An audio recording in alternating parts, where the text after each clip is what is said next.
म्हणजे आम्ही सुधरू नये का? आम्ही कधीतरी वाल्याचा वाल्मिकी आमचाही झाला पाहिजे. इथं पण तुम्ही स्थानिक बघितलं 39 मध्ये म्हणा किंवा कुठे तरी त्यांचे कोणीतरी नातेवाईक किंवा भाऊ किंवा मिस्टर किंवा कुणी ते पण क्रिमिनल रेकॉर्ड मधूनच आलेलं आहे. कुणीही गुन्हेगाराकडे वळू नये. ते एक सर्वात खतरनाक गटर आहे. त्यात गेल्यानंतर माणूस लवकर बाहेर येत नाही. योग्य प्रवाहात आम्हाला आलं पाहिजे, त्यासाठी तुम्ही मदत केली पाहिजे. आमची तयारी आहे योग्य प्रवाहात यायची. आज उमेदवारी अर्ज माघारी घेण्याची मुदत संपलेली आहे. त्यानंतर आता खऱ्या अर्थानं महापालिकेच्या रणधुमाळीला सुरुवात झाली.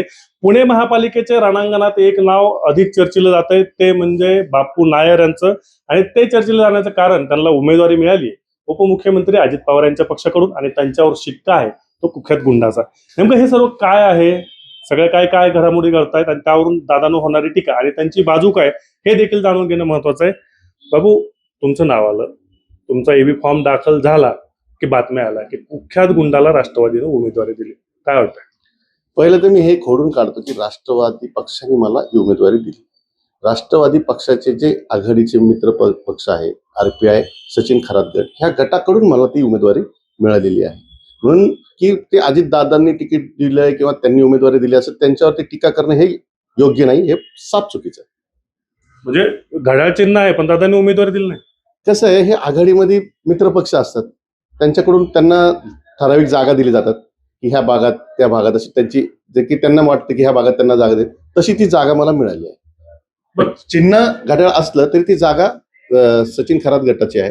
RPIचे जे सचिन खरात आहेत त्यांच्या गटाची ती जागा आहे. बरं, आता 16-17 गुन्हे असणारा व्यक्ती ज्यांना कुख्यात गुंड म्हणलं जातं, तुम्हाला बकासूर पण म्हणतात, हे बातम्या बघितल्यानंतर काय वाटतंय?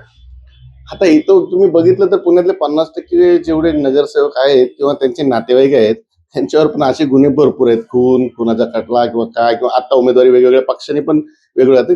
इथं पण तुम्ही स्थानिक बघितलं 39 मध्ये म्हणा किंवा कुठे तरी त्यांचे कोणीतरी नातेवाईक किंवा भाऊ किंवा मिस्टर किंवा कुणी ते पण क्रिमिनल रेकॉर्ड मधूनच आलेले आहेत. मग मी आल्यानंतर सगळ्यांना त्रास का? म्हणजे आम्ही सुधरू नये का? तर आता कसं होतं, जे आधी आता आमच्या विरोधी पक्षाला ते एक भांडवल झालंय, त्यामुळे ते काय करतात, ते काहीतरी आमच्याविषयी सांगायचं.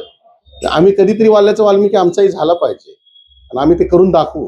योग्य प्रवाहात आम्हाला आलं पाहिजे आणि त्यासाठी तुम्ही मदत केली पाहिजे. आमची तयारी आहे योग्य प्रवाहात यायची. तुम्ही आम्हाला घ्या. तुम्ही घ्या म्हणताय, मात्र मुख्य प्रवाहात यायचंय, फक्त नगरसेवक पद टॅग आपल्याकडे असलं पाहिजे का खरंच लोकसेवा करायची?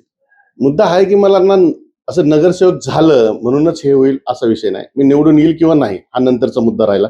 आता मी प्रवाहात आलोय आणि मला जेवढं काही समाजकार्य करता येईल, जेवढं चांगलं काय करता येईल तेवढं मी करणार. हीच माझी एक टॅगलाईन राहील. आताच असं ऐकलं गेलं की बापूंच्या भागामध्ये जायचं म्हणलं तरी जाता येत नाही बापूंच्या परमिशन शिवाय. एवढी दहशत आहे बघा. आता एक खोटं खोटं खोटं कितीतरी असेल वेगळं, नाही का? असं सांगायला काही सांगते तर आता तुम्ही फिरून या ना, तुम्ही फिरून या. आता जर मी तसं असतो तर मी 15 वर्षापूर्वी नगरसेवक झाला असतो किंवा याच्या आधीच झालो असतो. तसं काय असतं तर असं म्हणावं लागेल की आता जे नगरसेवक आहेत किंवा जे प्रतिनिधी आहेत ते माझ्यापेक्षा खुकर आहेत असं काहीतरी तुम्ही म्हणताल की दहशत आहे. तसं काही नाहीये. हे फक्त एक प्रोपगंडा आहे, एक बवाल केलेला आहे, बवंडर तयार केलेलं आहे. असं काही नाही. तुम्ही फिरून चौकशी करू शकता. पण फक्त आता व्हाईट कॉलर व्हायचंय की खरंच प्रभागासाठी काय विकासाचा अजेंडा आहे डोक्यामध्ये? व्हाईट कॉलरचा मुद्दाच नाही, विकासाचा अजेंडा. मी इथं 40 वर्ष झाले राहतोय, मला माहिती इथं स्थानिक प्रॉब्लेम काय आहेत. आणि इथं काय झालं, तर सलग सत्ता एक खाती जाते एकाच साईडला. त्यामुळे विकास तर काय, इथले जे आता प्रतिनिधी आहेत ते प्रतिनिधी कमी आणि ठेकेदार जास्त, आणि ठेकेदारालाच काम मिळणार. मग तो काय, त्याचं काय करणार, त्याचं काय चीज करणार? तो फक्त पैसे कमावणार. इथं त्यांना फक्त पैसे पाहिजेत. कुणाचं बांधकाम थांबवायचं, त्याच्याकडनं पैसे घ्यायचे, कुठे SRA सारखी स्कीम आणायची, बिल्डरकडनं पैसे घ्यायचे आणि गरिबांची घरं तोडायची. असे भरपूर प्रकार आहेत. पण आता ते मी जर प्रतिनिधी म्हणून निवडून आलो तर हे सगळं बंद होईल. कुणालाही कसल्याही गोष्टीसाठी कुणालाही बंदा रुपया द्यावा लागणार नाही. तुमच्या गुन्हेगारीचं काय? माझ्यावरती जेवढ्या केसेस होत्या त्यातल्या 90% केसेस माझ्या कोर्टाने निर्दोष झालेल्या आहेत. एक 10% केसेस आहेत त्याही निर्दोष होतील. पण बहुतेक मी राजकारणात आल्यामुळं त्याच्यात जास्तच बवाल केला, भर पडेल असं वाटतंय की त्याचा जास्त हे केलं जातं, त्याला जास्त फ्लॅश आउट केलं जाते. ह्याच्या अगोदर मला कोणी एवढं मार्क करत नव्हतं.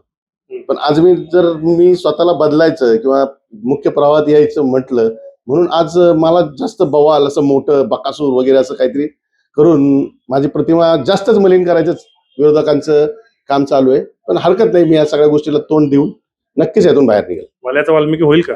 वाल्याचा वाल्मिकी झालेला आहे, होईल नाही, तो आधीच झालाय 2 वर्षापूर्वी 3 वर्षापूर्वी तो आधीच झालाय. सर्व म्हणजे आमच्या पूर्ण ग्रुपने असं ठरवलंय की कुठल्याही गुन्हेगारी प्रवृत्तीच्या लोकांसोबत राहायचं नाही, आणि जर तसा कोण असेल तर त्याला समजून सांगून त्याला बी मुख्य प्रवाहात आणायचं. हे आम्ही पूर्ण ठरवून 2-3 वर्षापासून आमचं हे काम चालू आहे.